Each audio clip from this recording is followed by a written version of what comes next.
Let's let's talk a little bit because it's Wednesday, August 5th, 2015. I'm talking, Adam Taxin here, talking with David P. Goldman, who writes the Spengler column for Asia Times, atimes.com.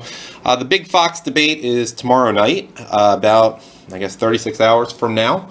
The big news was the debate roster was announced, and Christie and Kasich did make it, and Rick Perry was left out, as were people who you expected to be left out, I guess. Huckabee's in. Fiorina, Lindsey Graham, and some others I'm forgetting, I guess, George Pataki. What are your thoughts about the day before the debate? Anything you would preview for us? Republican politics is depressing at this point. There are a couple of candidates I like for different reasons. I like Ted Cruz because he's smart. He doesn't carry baggage for the Republican establishment. I like Scott Walker because he's done a serious job as governor and has some real credibility as a manager.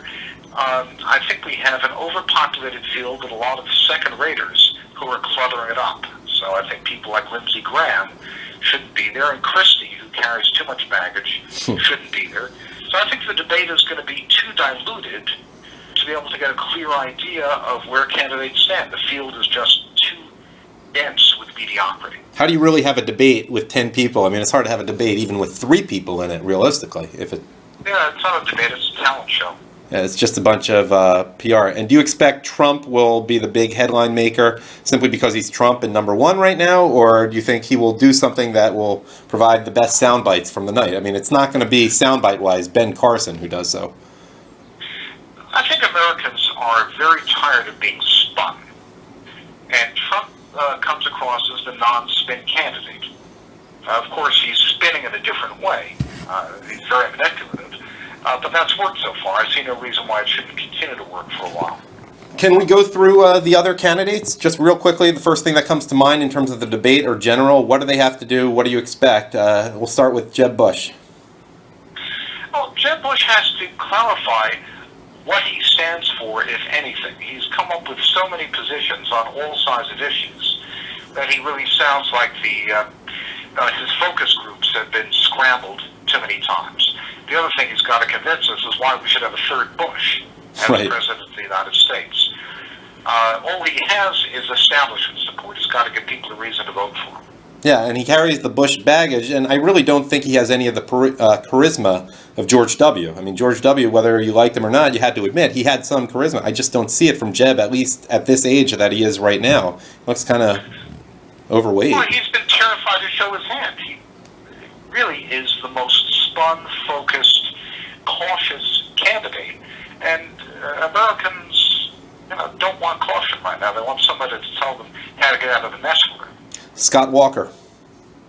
Scott Walker has the problem of inexperience at the national level.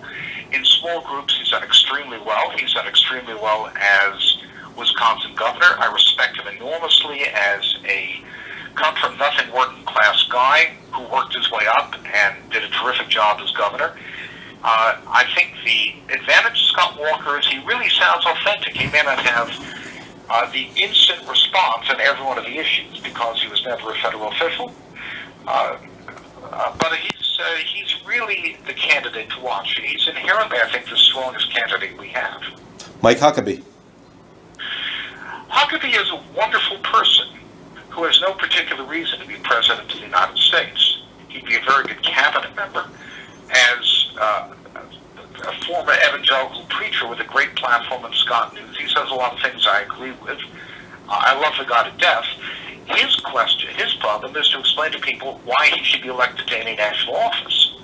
Do you have any thoughts about the so-called issue a week or two ago with his comments about a second Holocaust, which outraged Hillary Clinton? Well, that's a very rough way to put it, but I think rhetoric like that is not inappropriate when you have a threshold nuclear power like Iran talking about wiping Israel off the face of the earth. How about Ben Carson? Who's Ben Carson? He's a very successful doctor, but yes, I think that says it all right there. Why? It makes no sense to me at all. Ted Cruz. I don't understand what he's doing there. Yeah.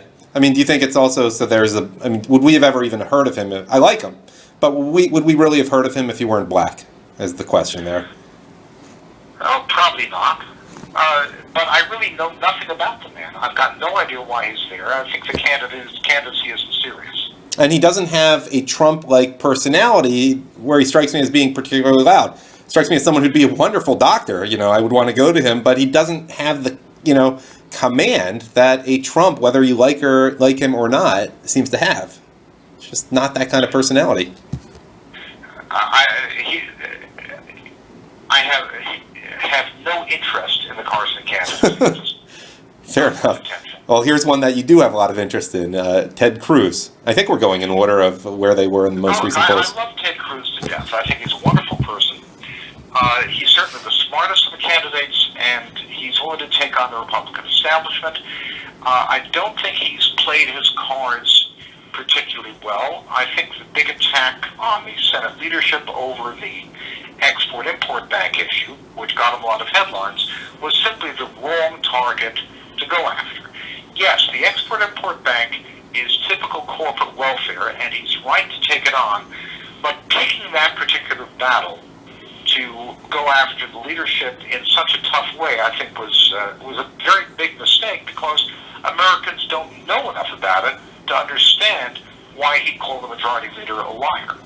I guess the candidate who's 7th in the polls right now is Marco Rubio, and I asked the same question that I asked about Ben Carson being black. Would we really have heard of Rubio if he weren't Hispanic? Rubio is a very nice person. He's got a great personal story. I think he's a good senator. Rubio, I think, tripped himself up possibly fatally in the Chris Wallace interview, where he was asked about the Iraq War, and he refused to make a statement about it. This is a typical Republican problem. The Iraq War was a terrible screw-up. My position is the same as Daniel Pipe's. Get rid of Saddam, put in a strong man we like, and get out of here. The idea of spending $1 trillion and disrupting millions of lives on nation building made Americans suspicious of Republicans with guns. It's because of this the American public does not trust us with military power. And it's because of this that Obama can go around saying, you don't want to use the W word, by which I don't mean George, I mean war. Because Americans don't trust Republicans to wage war. The last time we did it, we made a hash out of it.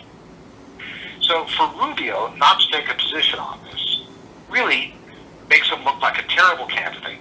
I think his candidacy short-circuited there. I doubt it'll get off the ground. He's a weekly standard candidate, which is a good reason not to like him. Rand Paul. Rand Paul is a stupid Texas Yahoo provincial who's got no business being in that race at all. Classic, old-fashioned isolationist. If Rand Paul, God forbid, were the Republican candidate, I would seriously consider voting for Hillary Clinton. If you have the option. Yeah, I like how you mentioned he's a Texan, not a Kentuckian there. Though I don't know which has worse stereotypes. But yeah, I guess that was on purpose. Here's one you love. Number 9 in the polls, Chris Christie.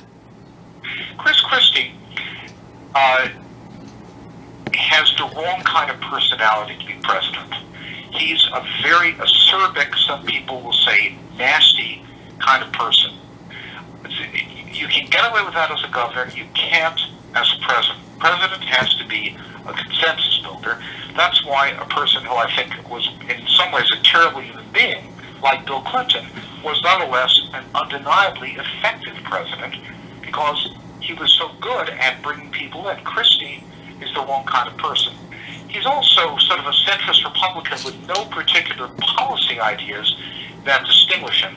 And finally, the George Washington Bridge scandal will almost certainly keep him out of the running. He shouldn't be running at this point. He should clear the field for other people. Let me follow up with one thing on Chris Christie, because what you say is similar to what is said about Giuliani. Christie is Italian, and his mannerisms are not that inconsistent with Southern Italians, basically. And I just wonder how much of the discussion of his personality is really his ethnic background to some extent.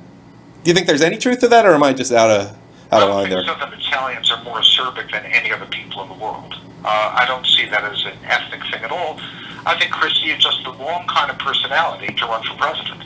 Okay, I'm just saying his mannerisms, often, waving the hands and stuff, are, not inconsistent with what you would have seen with traditional South Philly Italians. I grew up around a lot of them, and, it just reminded me a lot of that, and you see that with Giuliani too. Okay, anyhow, but I'm off probably. The 10th, John Kasich, who's the most recently declared.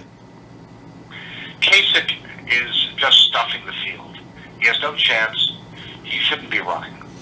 And Lindsey Graham really shouldn't be running. Whoa, I'll get to him in a second. But Kasich is a governor who was elected overwhelmingly in a state that is perhaps the most important in the presidential race, though I think you can make a case from Florida at this point.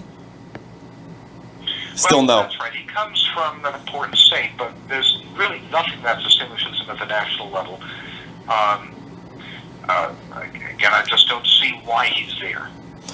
We skipped number 1, just because I wanted people to listen until you get to this. Donald Trump. What does he have to do in the debate? He's the front runner, at least according to the polls right now. And he probably will dominate the debate and the headlines. Donald Trump has elicited the rebel vote. Americans are disgusted with the Republican mainstream. They're tired of being spun. They're tired of hearing the same pablum. And Trump gets points, first of all, because he refuses to fit the ordinary mold. And secondly, I think he attracts a kind of Ross Perot vote. This is the idea that a smart businessman who's not a Republican insider can cut through things that the dopes in Washington haven't thought of. I think that's a demagogic view, and I think it's a very simplistic view of leadership on the part of the electorate. God forbid if he's the candidate. I think he'd be a terrible candidate, never be elected president.